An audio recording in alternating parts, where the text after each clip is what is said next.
What up? It's D&D in the building. Purdue power. No ceiling.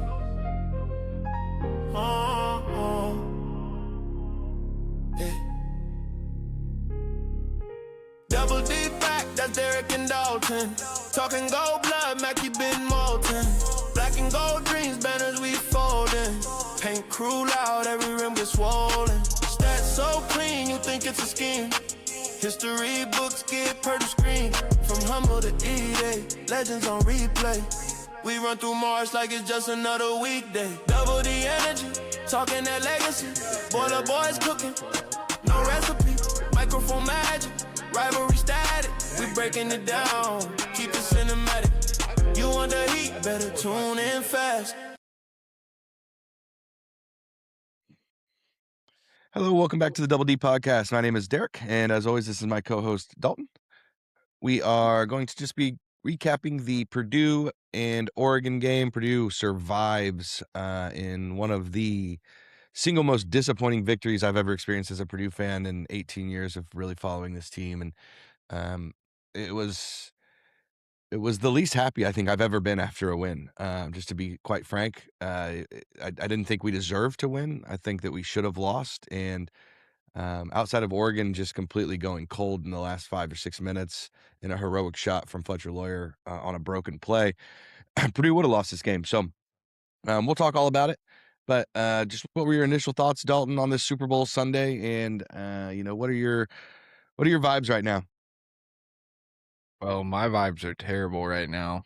Not gonna lie to you. Just overall, not a great performance. The Super Bowl does not interest me in the least for the first time ever. Like, I might not even turn it on. I might just watch alone. This Purdue game, I don't know, kind of made me sick to my stomach. It was more of like a realization moment again happening.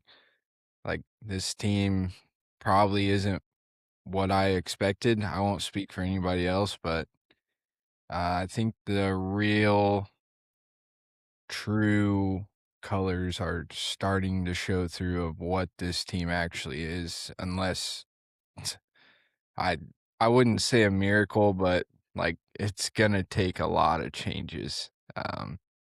Just not a great win over a very bad team. And it just continues to be the same story and over again. And I'm tired of kind of talking about it, telling it. I'm sure all Purdue fans are tired of hearing about it on all the podcasts. I don't know. A win is a win, I guess, but that's it. Yeah, the old mantra, a win is a win in the Big Ten or whatever. Like, sure. But there's definitely some that are different than others. I get it on the, I always say this in golf, you don't have to write down how you got there. You just got to put the score on the end of the hole. This does just come up as a W. It's an ugly W. It's probably a highly undeserved W, but a W in the end. And, the only, kind of silver lining I can find from it is that we shot terribly. We played terribly. Braden turned the ball over a lot. Our bigs did almost nothing. And somehow you still get a victory in that situation, thanks to Fletcher Loyer, who seems to have his mojo back. But like we were talking about, it's every time one door opens for this Purdue team, another one closes. And now CJ can't buy a basket. You're getting, like, I looked it up the other day, 5 of the last 9 games, Braden Smith had 4 more turnovers. His assist numbers have fallen off the map. You can blame that on the guy shooting the ball, but you can't blame the turnovers on that. And he had some really sloppy ones in this game. And I'm not normally coming on here and complaining about Braden Smith, but his composure at the end of halves has been just freshman level. Like, it has not been All-American level. It has been disappointing, as if he's just completely losing focus and or pressing. I think if I was defending him, if I was playing devil's advocate, I would say he's being forced to press a little too much to try to make things happen because nobody else is doing anything. And for 90% of the game, he either has to create a basket or make a basket for us to score offensively. There's nothing happening in the post. Role players are missing wide. I mean, we shot 4 or 5 of 19 in this game from 3. Every single one of them, outside of maybe one Omer 3, was completely wide open. I mean, YMCA shoot around wide open threes that aren't even really making an attempt to go in. They're not rimming out. They're just missed.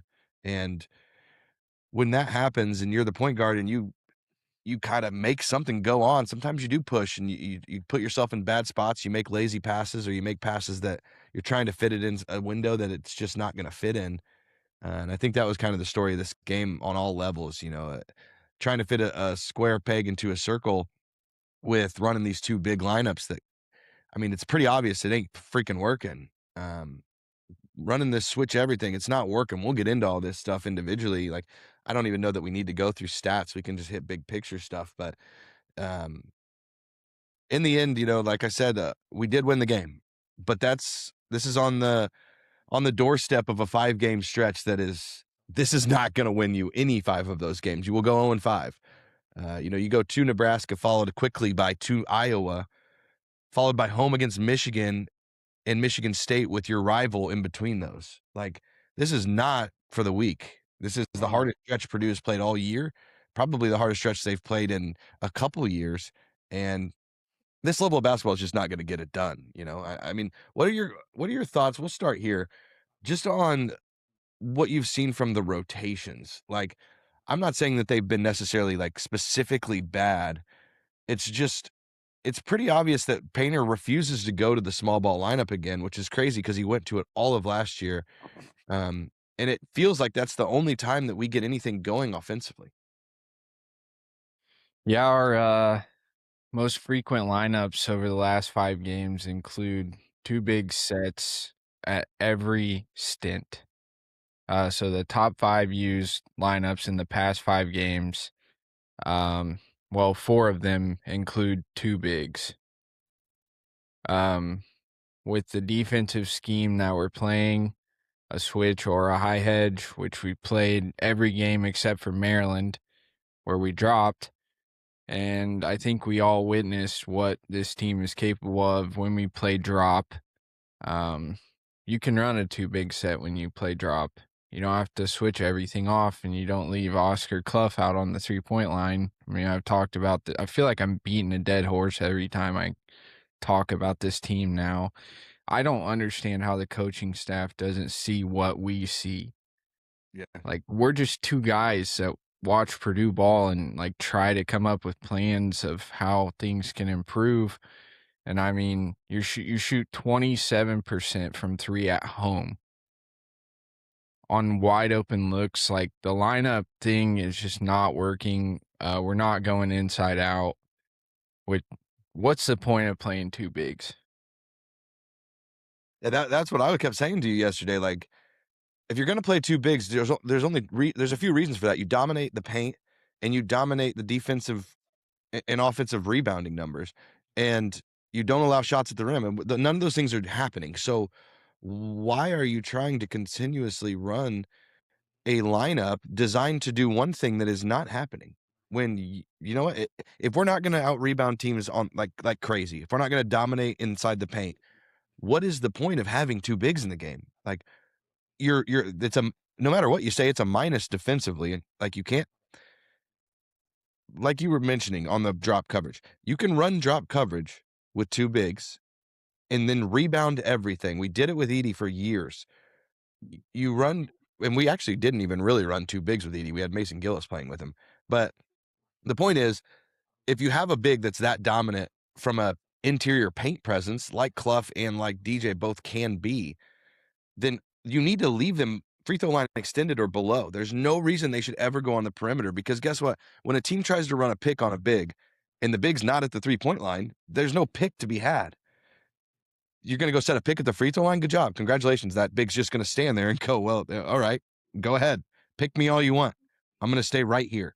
And when we're already getting smoked by every team we play, it feels like, from 3, clearly drop coverage makes the most sense. Like, we're already losing in the 3-point battle doing the switching thing. So you're gaining no advantage by doing a high hedge or a switch. What you're doing is putting Braden Smith on 7-footers and CJ Cox on 7-footers and Oscar Clough on fast guards. And we all have seen and we know Oscar Clough cannot guard a fast guard on the perimeter. So like logically, and trust me, we're not here saying we're smarter than Matt Painter and this coaching staff, but I think everyone can see what works and what doesn't. Like, it's not rocket science when it comes to basketball. Has been basketball forever. You can run the craziest sets and do the most complex stuff you can think of. Basketball is about putting the ball in the hoop and stopping the other team from putting the ball in the hoop. That's how the game is played. And we're playing it as if it's some math equation. And at times it can be that, but it's not all the time. And I don't think that high hedging is bad in spurts. Like, if you have a guard going crazy and you got to get him slowed down, sure, do that. Or if you're playing against a team who's got a really great shooting big. But we saw it last game against Oregon.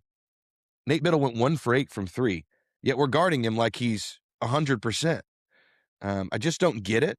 I think I said it last night. It's as if the Atlanta Falcons had Michael Vick, and he got injured, and they picked up Peyton Manning, and they kept running jet sweeps with Peyton Manning and running up the gut with Peyton Manning, like scramble plays with Peyton Manning. Like, it makes no sense. You have to go with what your personnel is. And if you're going to run 2 bigs, you absolutely cannot continue to run this switch everything. We're not Alabama. Everybody's not 6'8" and athletic. We have 0 guys that are actually literally 0 guys that are even between 6'4" and 6'9" and athletic. Like, what are we doing? Why are we switching everything? Like, you're calling CJ and Jakarta these great perimeter defenders, yet you're doing everything in your power to protect them from being perimeter defenders. Like, no, let's go put them on Nate Biddle and watch Nate Biddle draw 11 fouls against our team because we're constantly in rotations and switch. I mean, what are your thoughts on this? Because this to me is like, this is one of the most mind-boggling coaching situations I've ever seen. That it's the definition of insanity, right? You continue to do the same thing and expect a different result. Trust the process, process-based, or whatever. No, the process is broken. The process has to change. Following the process and being process-based only works if your process makes sense and is working. It's not. And you can call it, Painter can say it's on the defensive players, that the players win the games, the players lose the games, and I agree with that. But if your scheme is terrible, it's not going to work. Yeah, you saw it in the Maryland game. I mean, it's Maryland, but that's a 30-point win. 30-point win against a D1 school. And Diggy Coit did nothing, their best player. Only put up 6 shots. Yeah, because why?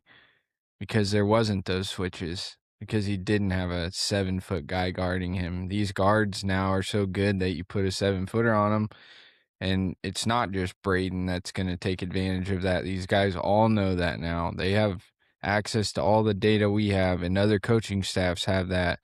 I mean, if I was scouting Purdue, I mean, it'd be a heyday for my guards. I'd say get this matchup and look to eat or look to throw it over the top. Luckily, Oregon's terrible at throwing it over the top because Biddle had, I can't count the number of times that Braden was trying to guard Biddle in the paint. It's a dumbass scheme.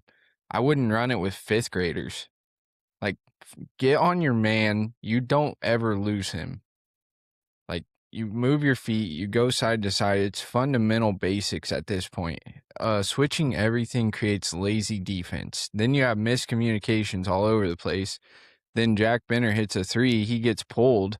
You know why? Because we were switching everything. If you tell Jack Benner to stay on a guy and don't let him ever breathe, that's probably what's going to happen. But we've got all these, up top, if he goes left, then you take him off the screen, blah, blah, blah, all these rules. Just play the fucking game. Sorry. I mean, just, like, stop. It doesn't have to be rocket science.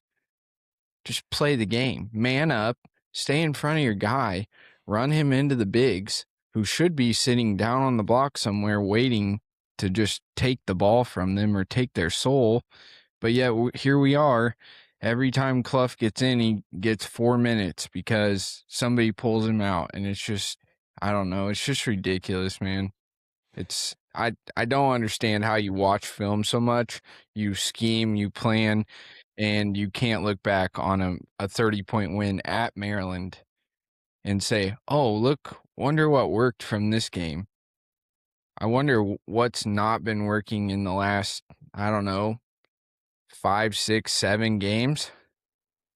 So It's just, Well, I mean, yeah, I especially, think it's easy. Like you were talking about. Go ahead. I was just gonna say, a 3-game skid. Like, look at those losses. What was it? I'll tell you what it was. As a fan who watched the games one time, it was defensive ball pressure and it was defensive schema. Yeah. Well, yeah. To me, like, you don't even just have to look at stuff from this year. You can look at the Edey years where, if we're being very honest, had way less help around him. He had 2 years younger versions of Braden and Fletcher, a way less talented version of TKR for one of those years. He had guys like Ethan Morton on the team. But the reason that they were so successful is because he covered everything up, because you allowed this dominant 7'4" guy to stand in the paint and never have to come out onto the perimeter, because your perimeter defenders, maybe they switch. I don't have a problem with like a Fletcher, Braden, and CJ switching, but you don't. There's no reason that Trey and uh, DJ or Oscar, whoever it may be, need to be switching out there. Yeah, Oscar and DJ, like, it just makes no sense. And like you mentioned, what it causes is bad rotations. You saw back-to-back plays where Benter and Meyer get crossed up because of switching. They both take the same guy, and then it leaves a guy wide open at the lane. And guess what? Now you take a guy out like Benter, who's probably the most lightning in a bottle player you have. Right after he hits a 3, he comes out of the game because of that. Well, that's not on Benter. That's on the terrible defensive game plan. And I'm no like coaching mastermind. I coach my son's 10 to 12-year-olds, and we went 0-8 this year because we had no size. But the point is, like, I can very easily look at a basketball game, and I watch so many basketball games of other teams that are not doing this. Like, I don't know where he's getting this from. Like, no one else switches a slow-footed 5 onto guards as much as Purdue. No one does it. There's no chance. Like, you can't find me a D2 school that does it, because it makes no sense. It's illogical. And that's crazy to think of coming from a guy like Matt Painter, who's so logical. But I just don't get it. It makes no sense. And it's got to change. And if it doesn't, we're about to get ass blasted. Sorry about that, for the next 5 games in a row. Because if you want, like, you want to think about switching, and you're going to do that against like a Nebraska that we're about to play. Okay, Nebraska literally can switch 5 ways. That's how they operate. But if we try to do that against them, you're telling me you're going to get freaking Oscar Clough on a Sam Hoiberg? Hoiberg will eat him alive. Like, and Hoiberg's not like a go to the basket. He's not going to eat him alive that way. He's going to get other guys wide open looks from 3 because of rotations. You cannot be in rotation against Nebraska. They will kill you. That's all they want to do, is get you in rotations. And guess what they do on the defensive end? They force you to shoot 3s. Guess what Purdue's not been good at? Shooting open 3s. It's going to be a disaster if this doesn't get changed. And I don't know. If this game didn't wake somebody up after I thought they would have already gotten woken up, it's almost like they were asleep at the wheel for 3 games and lost. They woke up, and everything was perfect outside, and they go beat the dog shit out of Maryland. And then they went into the next game and they fell back asleep, because when they woke up, everything was great. There was nothing to do but go back to sleep and get more rest.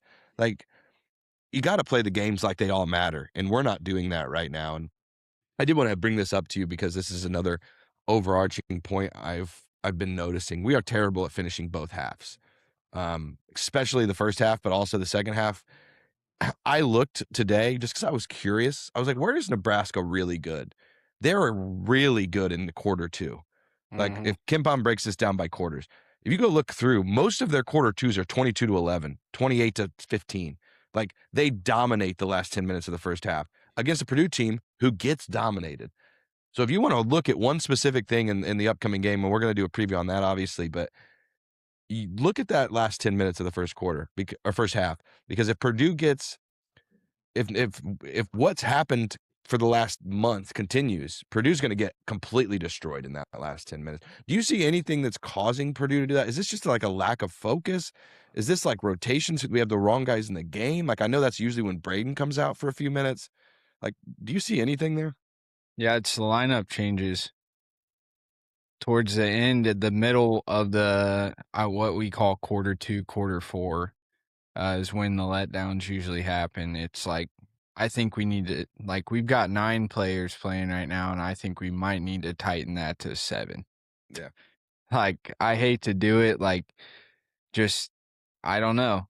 And I don't know how you do that either. That is one thing I don't know, but it's like at this point, I probably 35 out of Trey.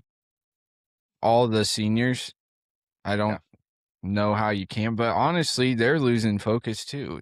Braden's doing the same thing at the end of halves. When he's in, just dumb turnovers.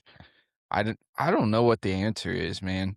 I know that there's a good chance we go 1-4 in the next 5 games. But the lineups, like, I think it plays a huge role into that. I mean, Oregon outscores us 20-15 in the last 10 minutes of the second half, or the first half, and then the second half, they outscored us by 3. And So you we're don't see minus like 8 in those final yeah, quarters. there's no Aaron Fine minutes on here, so there's no reason to blame Right. Lusk, Fine, any of those, Sam King, any of those guys. It's not their fault. You're supposed to be the best 9 players. When you come in, you're not doing your job, and I think it is just overcomplicating the game. Like, yeah, fine. I enjoy watching good offense, ball movement, whatever, but and defense too. I enjoy stout, tough defense. Like, I like watching Iowa State play because they're gonna make you hate your life. And that's what I think defense should be. But when you try to break it down to a molecular level, like, younger players are gonna get confused. And we have 3 very young guys that come off the bench that don't know our system as well, in which we've never really done this anyways. I know we high hedged with First last year because he was basically a 4 playing the 5, so he can get back, but it's not that way this year. So, Yeah, I mean, you kind of said it. It's a little weird, but like Purdue has 4 seniors that start, right? But outside of that, everybody's a sophomore or younger. Like, this is an experienced team from that standpoint, but it's inexperienced outside of those top guys. I think it's been kind of proven over and over with Painter's teams that when he tries to play 9 deep, it doesn't work. Like, I'm not saying that those other 4 don't need to play at all, but those minutes can't be 15 to 20. Like, you can't be splitting minutes. You've got to have like key player. Look at Nebraska. All their starters play 30 minutes. Michigan, when they're playing a tight game, they don't bring in the subs. Nobody does that. It doesn't make sense. Like, I need to see. Obviously, Braden's going to get his. That's never in question. But if Trey's only playing 25, why? For one, why can't he play 10 minutes at the 5 or 15, play the rest at the 4, and then that cuts into Oscar and DJ's minutes, and maybe they only each get 10 to 12 minutes a game. And they go out there and they just work their freaking ass off for 10 to 12 minutes, and that's it. Because you're forcing 2 slow-footed bigs to play 20-ish minutes a game where they're high hedging and constantly sprinting to get back to their guy every possession. That doesn't work for those type of people. They're humans. They're 7 feet, 300-pound human beings. Like, it just doesn't make a lot of sense to do that. So I think you're right with getting that rotation down, not necessarily to like only playing 7 guys, but I think there's no reason on this team that anyone outside of the starters, and I'm excluding Clough, Braden, CJ, Fletcher, Trey, should all be playing 30 minutes in my eyes. Everyone else can fill in. yeah. Nobody else needs 20 to 20. I don't care who's hot that day. Nobody's going to be hot if every time they get hot, you take them out to put someone else in. That's how basketball works. It's a momentum game. And what happens is CJ hits one, he's out. It's Jakari's turn now.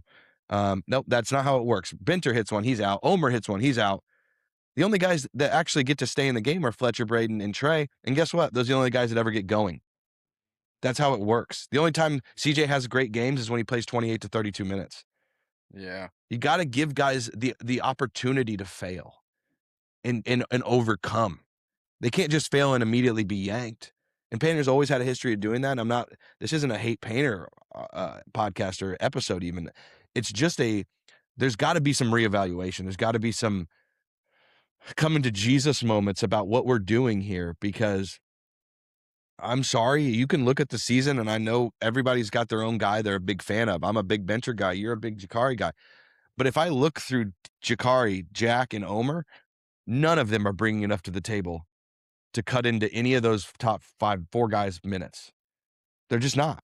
Like, Jakari hasn't separated or done enough to take away minutes from CJ. Has he done enough to maybe get a few? Sure. Omer hasn't done enough to take away minutes from anybody. Benter hasn't done enough, in my opinion, unless he's going to play the 4, has done nothing to take away minutes from anybody. He's good. He does good things while he's out there. He's a great role player that could play, 10 minutes a game.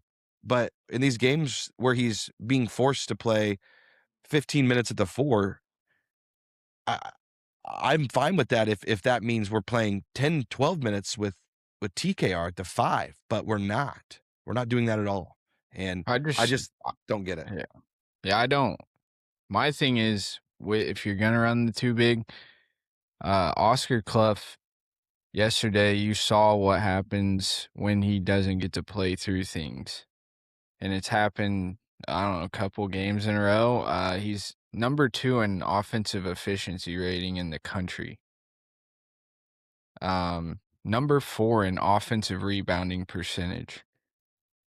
And this split with DJ, like, I know there's a lot of DJ lovers out there. Oh, he's 7-3, and he was super efficient yesterday. But like you said, these guys have to be able to play through things. Mm-hmm. Like, it can't be like, oh, Oscar had 2 bad shots, time to yank him. Like, he is I would call him like a volume big. Like, he was a center focal point last year of his team. Yeah. Guys like that, they play through things. They've always played through things. And when Oscar Clough plays a 20-20 split, how does he get going? How does he find his rhythm? How does he find a flow? Not to mention just 2 big sets, unless you have athletic bigs like Michigan State or Illinois, is bad. We don't have those athletic bigs, and or bigs that are like Ivicic, where they're going to shoot 6 threes a game and knock down 2 or 3 of them. Yeah, they're not shooting any threes. It's just absolutely insane, man. I don't know. You're playing 2 different 5s who neither one are shooters, and a 4 who is not a shooter. So you've eliminated 2 shooters from the floor. Yeah, and like you kind of said a little bit, like, and I wanted to get into Oscar because there's a lot of talk about Oscar and like the fact that he hasn't been very efficient lately, and not necessarily efficient, but just productive. Like, he's not getting rebounds like he was. And I agree with all of that. That being said, and this isn't to make excuses for him personally, I think this is just a reason as to why, when he is constantly being pulled out to the 3-point line because of a bad scheme, how is he supposed to rebound? That's my question. When he's getting 0 post touches, how is he supposed to score? Only offensive rebounding? Well, guess what? There's good teams out there who block out and can rebound too. Like, it's not that easy to go get offensive rebounds, especially when Purdue's, my dad said this the other day, Purdue's one of the few teams I've ever seen that lives and dies by the 3, but only takes 15 to 20 a game. And it's true. We do. We live and die by a 3-point shot that we don't take very many of. It's insane. Like, if Purdue just shot 33s a game, I think it would solve a lot of problems. Because guess what? 3-pointers lead to more offensive rebounds.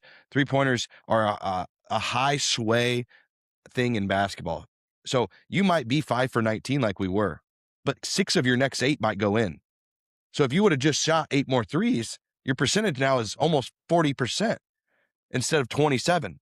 Like, basketball is a game that, like, if you're going to shoot so many threes and want to be so efficient, like, you're limiting possession so much that you only get 23s a game instead of 30. Well, in games where they're not going in right away, it's going to look really bad. And I think that's what keeps happening. Like, guess what we did against Maryland? We took 33s and we made 15. Yeah.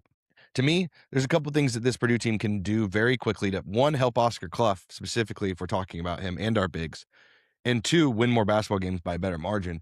And that's shoot 33s a game at least and go to a drop. If we do those 2 things, I honestly think that this team can win a national title. It's that simple to me. If we do what we continue to do, I think we're losing in the round of 32. Yeah. If I'm just Oh, being completely blunt, like that's what we said last night. It's either Final Four or round of 32 for this team. It really is too. I mean, you look at yesterday, you can't tell me that Oregon's good enough to force a 59 offensive rating out of Oscar Clough if he plays more than 20 minutes. You can't tell me that Oregon is so good that Braden Smith should have had a 75 offensive rating. CJ Cox is 67.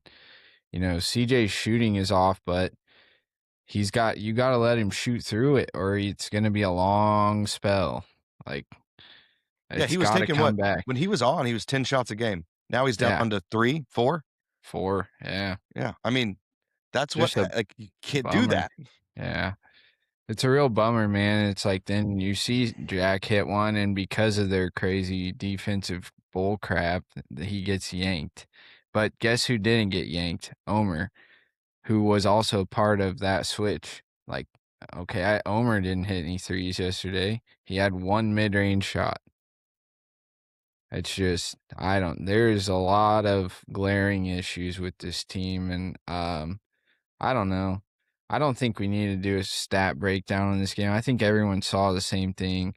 We're very lucky that Oregon shot 5 of 25 from 3. Yeah. And say whatever you want. That wasn't because of Purdue's defense. No. I don't know how many corner threes I saw where there wasn't somebody within 9 feet of the guy. Yeah, and they were just bad enough of a team they airballed it. And Biddle is a perfect matchup for Oscar Clough. Like, I couldn't think of a more perfect matchup for him.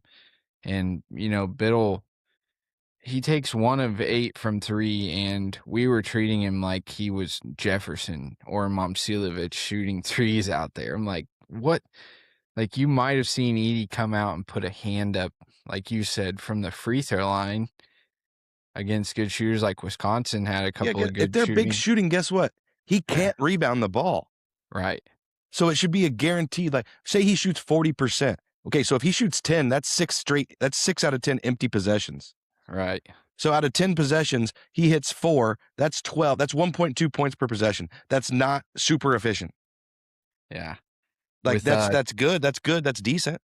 But Purdue can beat that. With 2 bigs, we out rebound by 4. Mm-hmm. Yeah. Yeah. Yeah, and that's like, it wasn't like Biddle had 5 rebounds. Yeah. People can say it's Biddle. He had 5. You know who had the rebounds? Sean Stewart, Kwame Evans. Like, what? Put a body on somebody. This team, Purdue plays like they think they're national champions already. Yeah, front runners. That's what how I I'll say is like they still play like they're preseason number 1 in their minds. And that's the only place that they're preseason number 1 right now. I don't know. Like, I hear Braden and them talk about watching ball all the time. I don't know if they do, man. Because when I watch watching Iowa State just murder people, like literally make their lives living hell. Michigan today with Ohio State. I never felt like Ohio State had one single chance in that to win that game. Not one. Yeah. From the tip. Like, and Michigan runs a 2 big set. Guess what? It's successful. You know why? Because Morez Johnson's not afraid to put the ball on the floor and go to the hole. And Ade Mara's a good passer. Damar doesn't come out past the free throw line either. Yeah, I mean, that's what it is. He stands down there and he blocks shots. Yeah, he's never pulled out. So, yeah, and fine, switch the guards up top. You know, run basically a 3-2, you know, with the guards. You stay on your side, whatever. You get screened, I'll take over. But it gets too complicated with the high hedge, sprint back to the block, switch, blah, blah, all these. And we heard PJ talk about rules. Like, here's the rule: guard your guy and make his life hell. I used to have this guy. He was a cross-country runner. This is a quick story, and then we'll probably do whatever we need to do to wrap this up. He's a cross-country runner, had the best stamina of anybody on the team. He used to, like, love conditioning. Like, I'm throwing up. He is having fun. And when he played, he was the worst shooter I've ever met in my life. But when he played defense on you, I can literally, like, he had a strange scent to him, and I knew what that scent was. And when he got put on me, I knew my life was about to be miserable. And I was mad, and it would piss me off, and then I'd probably jack some dumbass shot up or do something stupid, and it was all because I knew who was guarding me. And like we've said a million times, Purdue has 0 of those people. The other team doesn't know anybody on our team's scent. Yeah, I mean, smell is a strong indicator, bro.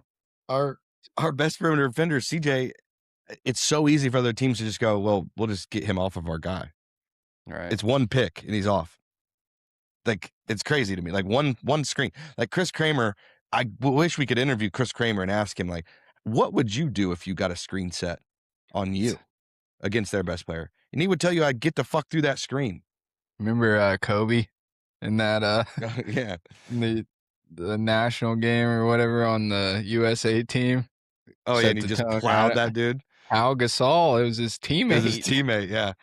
Apparently before the game he said, first screen of the game, I'm running through this dude.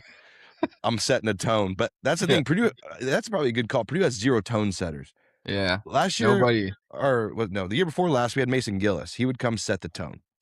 And Edie always set the tone. Like, the first time somebody tried to run into Edie, they were like, oh, I'm probably not going to do that again. Xavier Johnson. Yeah, like it's just that's a bad idea. We have a guy in Oscar Clough that can set that tone. We have to get him to do it. Jakari could be that guy. Omer could be that guy the way he's built. But the problem is that's just not the message that's being sent to them, at least from what I can see. Not even in the post games. It's soft. Well, no, did you hear Fletcher after this post game talking to Robbie?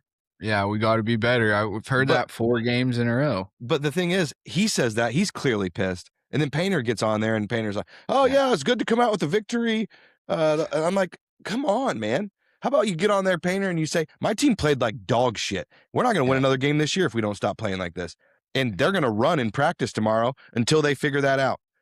Like, bring a little Gene Katie back. You played for Gene Katie. Bring it back, man. Like, everybody talks about, when they talk about Painter, all his former players, like, oh, he's gotten kind of soft over the years. No, these guys don't understand what it used to be like. Oh, get that back. Yeah, defense does not live here anymore. No, defense comes here to take a nap. Yeah. Like, it comes here to hide from the other guys that actually do it.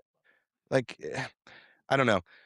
Yeah, I think we've beat that nail enough here. I did want to quickly say, because I did think, like, in this game, that our best player was Fletcher Loyer, and it wasn't even close. And there was a lot of loud noise for a long time about it. And he ends up, this is why I say plus minus doesn't always make sense. He's -3 on the plus minus.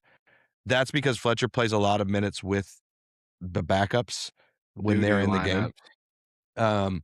And if you look at who the other negatives on this team were, it was Oscar, it was Omer, Benter and Jakari were 0s, DJ was a +8 and CJ was a +10. So that's where this is a game I don't think it tells the story. But that being said, Fletcher goes 3 for 4 from 3. Again, if Fletcher's 3 for 4 from fucking 3, get him more threes. He went 7 for 10 the last game, and he started out this game 2 for 2. Why is he not getting 10 attempts? That's insane to me. He does draw 5 fouls, a couple of those at the end of the game. He gets 4 rebounds, a huge one at the end of the game to kind of seal this game. 2 assists, a steal. Just thought he was the only guy for a lot of this game who actually looked like he wanted to win the game.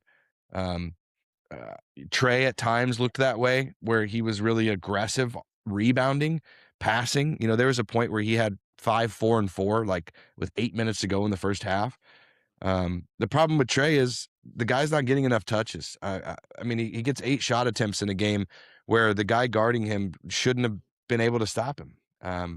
He's at the point where he's feeling like he has to black hole again. He did. I've noticed that the last couple of games where the Trey black hole has happened. Now I'm happy as hell with 8 rebounds from Trey. Trey Boards is back. I think Trey could play 30 minutes, 35 minutes if he needed to, 29 in this game.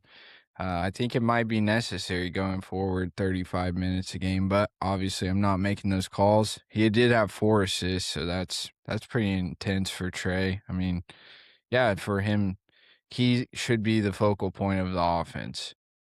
Like, it's almost Right. like when Edie had to get a touch every time down. I Right. almost am there with Trey. Yeah, to me, because I'm a huge advocate, and I'm gonna keep screaming it until it either happens or we lose to a 7 seed in the round of 32. Like, we have to get back to running Trey at the 5, or if he's not gonna be the 5, then that other big that's in the game needs to get the fuck out of the way. Sorry about my language, but Yeah. Trey needs. We used to start every game last year with 4 or 5 straight touches with Trey. Is he going or is he not going? We'll find out. Are they that's how you find out. Are they doubling? Like, what defense are they doing against him? Because if they're single covering him, he can go score 30 easily, highly efficient. But you're right. Like, it's got to get he's got to get that what Payne used to call the right of first refusal. Like, he's the one who gets to decide. But we'll see how that plays out. I thought Braden, this might have been the worst game I've seen him play in a month. Thought he was terrible. If I'm just being straightforward, honest with everybody here, thought he was god awful. No fouls to me means he wasn't playing very good defense. That's my parameter on Braden. If he has 0 fouls, he's not being aggressive enough. He had a couple of those aggressive plays. I think the one that kind of broke his back is when he jumped over that scorer's table, saved the ball. We go down, miss a wide open shot, or we turned it over. They come down and hit a corner 3. Turned it over. Yeah, we turned it over as they come down and hit a corner 3. And it's like, wow, I just saved the ball to give them 3 points. Like, I could kind of see it at that point. But he goes 5 for 12, 1 for 4 from 3, misses a free throw, 6 turnovers, 4 assists. Like, this has happened 4 times in the last month where he's had as many or more turnovers than assists. Like, blame the guys on the team shooting, but I don't. You're a senior, supposed to be one of the greatest point guards that's ever played in college basketball. This is 5 out of 9 games with 4 or more turnovers, 3 of those being 6 turnover games. You got to protect the ball better. You just have to. We can't win if he's turning it over 6 times. We won't. Yeah, I thought it was weird. Oscar and Daniel, an exact 20-20 split. This isn't going to work. You got to pick one. That's just my thought. I don't think you can 20-20 split them. One of them's got to be your lead guy, and one of them's got to be a guy who just gets 10 to 15 backup minutes. If you're going to play the 5 that way. But other than that, Jack Benner takes 2 charges again. Always love to see that. He's a master of taking charges. Thought Jack Benner deserved to play more than 11 minutes and 39 seconds in this game. If Jakari's getting 15, DJ's getting 20, and Omer's getting 13, you're telling me Jack Benner wasn't better than any of those guys? You're wrong. Jakari did almost nothing in this game. No offense to Jakari. Omer did almost nothing in this game. I just don't understand it. Sometimes with the way things work with Purdue, you take 2 charges, you should get rewarded. That's how I was raised to play basketball. If you do the dirty work, you get rewarded with minutes. Any overarching takes from you on any of those guys or any of those lines? No, the bench outside of Daniel was butthole. Yeah. I mean, Benter takes 2 charges. Okay. I mean, I like it. It's great.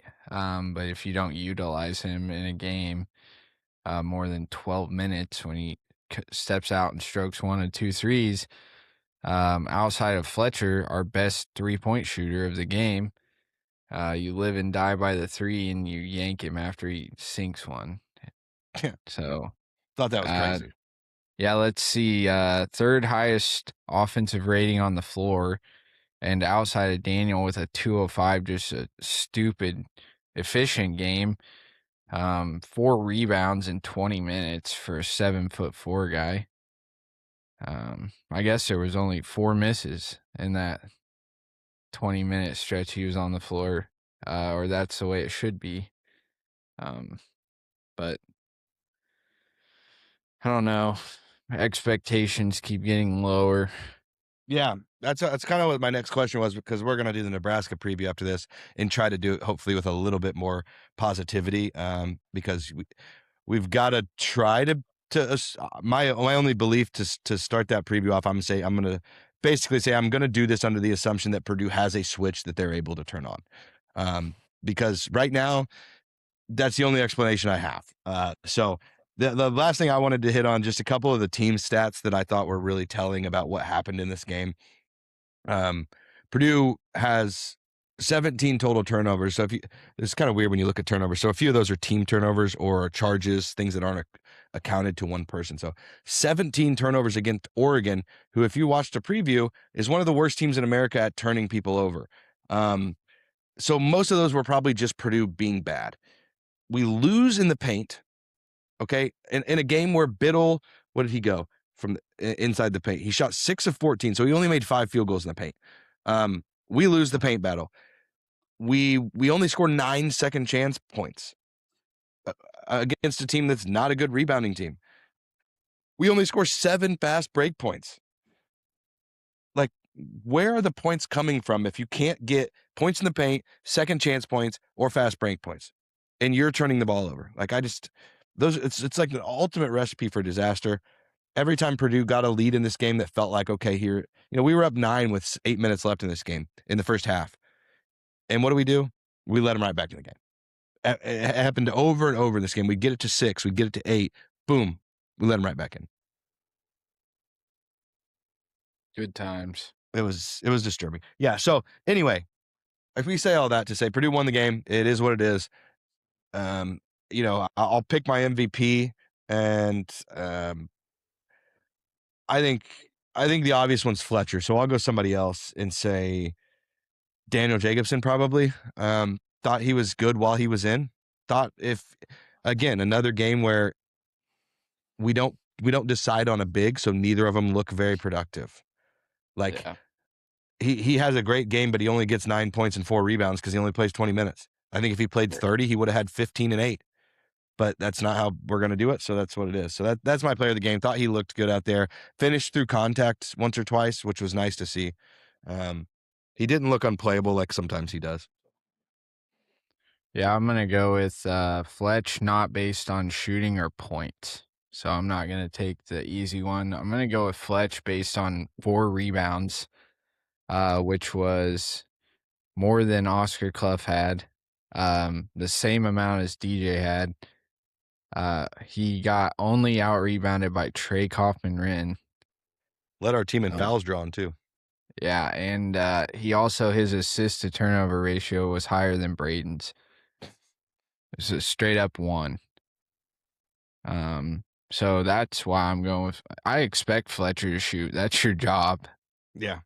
I expect that out of you. Like, that is, if you're not shooting and scoring, you can go play on Bucknell. Oh, he'd have been a star at Bucknell. Yeah, I think Trey could have been a pick. He goes 12, 8, and 4. 1 turnover. Thought he was pretty good.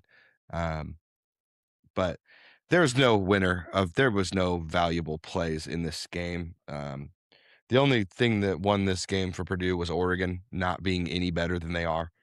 Like, if this is literally anyone else, I think if this is freaking Rutgers, we lose this game. Like, I just think Oregon was really bad.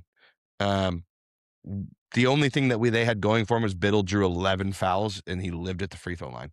Luckily, he's not a great free throw shooter, so he missed 4 of those. But just not a good game. Not a fun game to watch. I'm sure everybody agrees with that.